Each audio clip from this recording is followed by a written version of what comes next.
안녕하세요 여러분.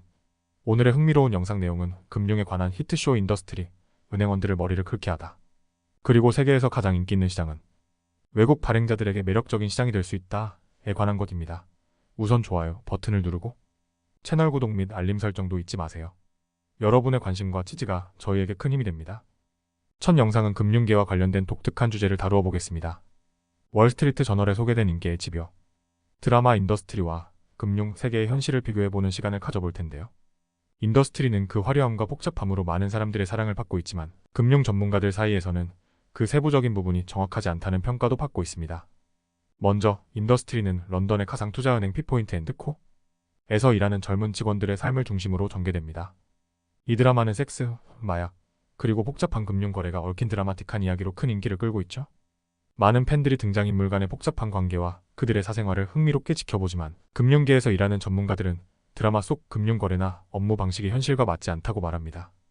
예를 들어 드라마에서는 피포인트의 트레이더들이 기업의 IPO 주식 공개 상장에 참여하는 장면이 나오는데요. 실제로는 주로 자본시장 부서에서 처리하는 일입니다. 트레이더들이 IPO에 직접 관여하는 일은 거의 없다고 합니다. 이런 차이는 금융 전문가들 사이에서 큰 논란이 되었습니다. 또 다른 장면에서는 은행 ESG 환경, 사회, 지배구조 투자를 잘못해서 파산할 위기에 처하는 이야기가 전개되는데요. 사실상 이런 상황은 현실에서 매우 드문 일이죠. 대부분의 은행들은 규제기관의 엄격한 감시를 받고 있기 때문에 단순한 실수로 큰 금융 위기에 빠지지는 않습니다. 이러한 설정 차이에 대해 많은 금융 전문가들이 의견을 내놓았습니다. 런던에서 주식 중개인으로 12년간 일했던 톰 모건은 드라마 속 분위기는 매우 사실적이지만 스토리의 전개는 때때로 현실에서 벗어난다고 지적했습니다. 실제 금융계에서는 불필요한 드라마틱한 사건이 자주 일어나지 않는다는 것이죠. 흥미로운 점은 드라마가 현실과 얼마나 맞지 않는지에 대해 레딧 같은 온라인 커뮤니티에서 많은 토론이 이루어진다는 것입니다. 금융 용어와 개념에 대해 잘 모르는 일반 시청자들과 달리 금융 전문가들은 이러한 부분에 대해 매우 민감하게 반응하고 있습니다. 예를 들어 드라마 속에서 월크로싱이라는 용어가 나오는데 이는 은행의 비공개 정보를 트레이더에게 제공하는 행위를 말합니다.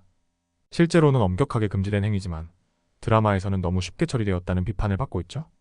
그럼에도 불구하고 인더스트리는 여전히 많은 금융 종사자들에게 인기를 끌고 있습니다. 드라마의 공동 제작자인 콜라드 K 역시 이 드라마가 다큐멘터리가 아닌 엔터테인먼트 쇼인 만큼 실제 금융 업무와 다른 부분이 있을 수밖에 없다고 인정했습니다. 그리고 금융 전문가들조차도 이 드라마를 즐기고 있다고 합니다. 현실보다 좀 더 드라마틱한 이야기를 보며 긴장감과 흥미를 느낄 수 있기 때문이죠.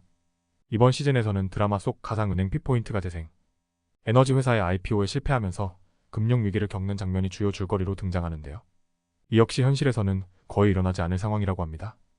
은행이 큰 실패를 겪는 이유가 너무 과장되었다는 의견이 많습니다. 결론적으로 인더스트리는 금융의 현실을 100% 반영하지는 않지만 그 속에서 현실과 허구의 경계를 오가는 매력이 있는 드라마라고 할 수 있습니다. 금융 전문가들이 놓치지 않는 디테일과 일반 시청자들이 흥미롭게 느낄 만한 요소가 잘 결합되어 있죠. 다음 영상은 현대자동차 인도의 IPO 기업 공개 소식과 함께 인도 주식시장의 놀라운 성장에 대해 이야기해보려고 합니다. 현대자동차의 인도 자회사는 최근 인도 역사상 가장 큰 규모의 IPO를 진행했습니다. 33억 달러를 모금하며 대단한 시작을 알렸는데요. 상장 첫날 주가는 4% 하락하며 기대만큼 성공적인 출발은 아니었습니다.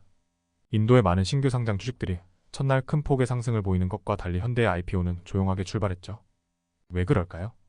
인도의 열정적인 개인 투자자들이 이번 IPO에는 별로 참여하지 않았기 때문입니다. 현대인도의 IPO가 너무 큰 규모여서 단기 차익을 노리는 투자자들에게는 매력적이지 않았던 것이죠. 하지만 대규모 기관 투자자들이 이 IPO를 성공으로 이끌었습니다. 이런 대형 IPO는 개인 투자자보다 기관 투자자의 참여가 중요하게 작용하는데 현대인도의 경우도 그랬습니다. 그리고 현대가 인도의 뜨거운 주식시장에서 높은 가치 평가를 받고 있기 때문에 모 회사의 주식보다 약 5배 높은 평가를 받았다는 점도 큰 이유입니다. 현대는 1996년 인도에 진출한 이후 꾸준히 성장하며 인도에서 두 번째로 큰 자동차 제조업체로 자리 잡았습니다. 시장 점유율은 약 15%에 달하고 기아자동차와 합쳐서 약 21%의 점유율을 보유하고 있습니다. 주로 스포츠 유틸리티 차량 SUV 분야에서 좋은 성과를 거두며 인도 시장에서의 입지를 강화하고 있죠. 흥미롭게도 인도는 현대에게 중요한 수출 기지로도 활용되고 있습니다. 특히 중동으로의 수출이 지난 2년 동안 3배나 증가하면서 현대의 글로벌 시장에서의 역할을 더 강화하고 있습니다. 인도는 현재 세계에서 가장 뜨거운 주식시장 중 하나로 현대뿐만 아니라 다른 다국적 기업들도 인도 시장에 눈독을 들이고 있습니다.